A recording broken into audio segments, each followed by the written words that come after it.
जनसागर त्या ठिकाणी लोटलेला आहे. महाराष्ट्रावर दुःखाचा डोंगर कोसळलेला आहे. महाराष्ट्राला असे नेते जर जात राहिले तर महाराष्ट्र पोरकं होते. आपले गोपीनाथराव मुंडे गेले, त्यानंतर दादा गेले, त्यानंतर माजी मुख्यमंत्री देशमुख साहेब गेले. अशी भरपूर मंडळी या ठिकाणी जात असताना महाराष्ट्र पोरका होते. आणि त्यानिमित्तानं आज आपण या ठिकाणी एलईडीवर आपल्या सर्व जनतेला या ठिकाणी दादांचा या ठिकाणी अखेरचा निरोप होताना दिसतोय. खरं तर मोहित शेठ, तुम्ही लुट्या भाऊ तुषार भाऊनी जे प्रयत्न केले का ज्या सरकारी दवाखान्याचं काम पूर्ण झालं आणि त्याचं उद्घाटनासाठी दादांकडं आपण बसलोय.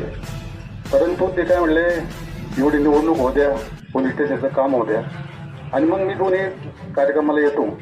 आज शोकांतिका बघा, ते उद्घाटनाच्या दारातच दादांचा या ठिकाणी दिवस होतो. किती शोकांतिका वाटते आपल्याला. म्हणजे दादा कामाचा माणूस, ओतूर गावालाच नाही जुन्नर तालुक्याला सर्व पक्षीला एकत्र करून सगळी कामाची बांधणी केली आणि असा दादा आपल्यातून निघून गेलेला आहे. निश्चितपणाने दुःख होणं साहजिक आहे. जुन्नरच्यासाठी दादाने अतिशय चांगले प्रयत्न करून चांगला विकास घडवला. त्याबद्दल दादांना आदरांजली सगळे अर्पण करणारच आहे.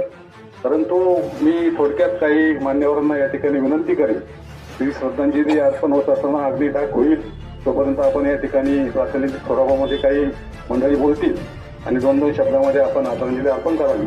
या ठिकाणी मी संभाजी शेठ तांबे यांना विनंती करतो, आपण या ठिकाणी यावं आणि आदरांजली अर्पण करावं.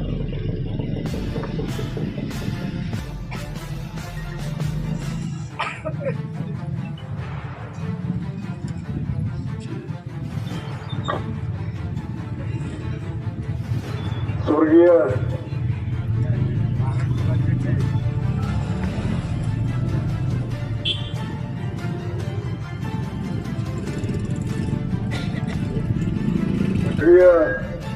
महाराष्ट्र राज्याचे लाडके उपमुख्यमंत्री आदरणीय अजितदादा पवार साहेबांना या ठिकाणी आपण अखेरची श्रद्धांजलीसाठी जमलो.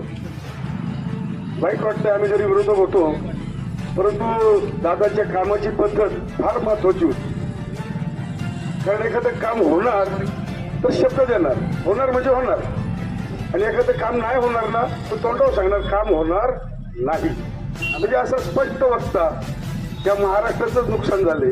जुन्नर तालुक्याचं नव्हे, बारामतीचं नव्हे तर या महाराष्ट्रातले अतिशय कामाचा माणूस, धडाडीचा माणूस, वेळेला महत्व देणारा माणूस, पहाटे 4-5 ला उठून जे नियोजित कार्यक्रम असतील त्याच्या अगोदर अर्धा तास त्या ठिकाणी उपस्थित राहणारा हा नेता अतिशय दुर्दैव आहे या महाराष्ट्राचं. कारण विलासराव देशमुख गेले, गोपीनाथजी मुंडे गेले, प्रमोद महाजन गेले महाराष्ट्रामध्ये, त्याचप्रमाणे आता अजितदादा गेले आणि हे सगळं जात असताना महाराष्ट्र पोरका होत चाललाय. ही जर कामाची माणसं, ही विकास साधणारी माणसं, गोरगरिबांची कामं करणारी माणसं, ही नेते मंडळ आणि सर्वसामान्यांबरोबर राहणारी, तुम्ही म्हणा त्या ठिकाणी येणारी, दिलेला शब्द पाळणारी असा हा नेता, आणि या नेत्याच्या जाण्यानं खरंच हळहळ वाटते. कारण तर काल मी टीव्ही लावल्यानंतर ती पाहिली विमान पडल्याची आणि ते पेटत होतं आणि ते पेटताना ती जी दृश्य पाहिली तर म्हटलं यातलं एकही जगू शकत नाही अशी परिस्थिती होती. आणि अक्षरशः अंगावर काटा आला माझ्या.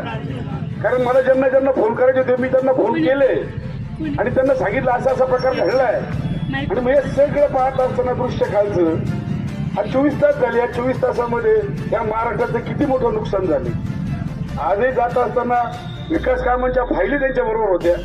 म्हणजे शेवटपर्यंत तो माणूस विकास कामासाठी झटला, विकास करून म्हणून राहिला आणि स्वच्छ चारित्र्याचा निर्भीड वक्ता आणि जे आहे ते स्पष्ट बोलणारा हातून गेलाय.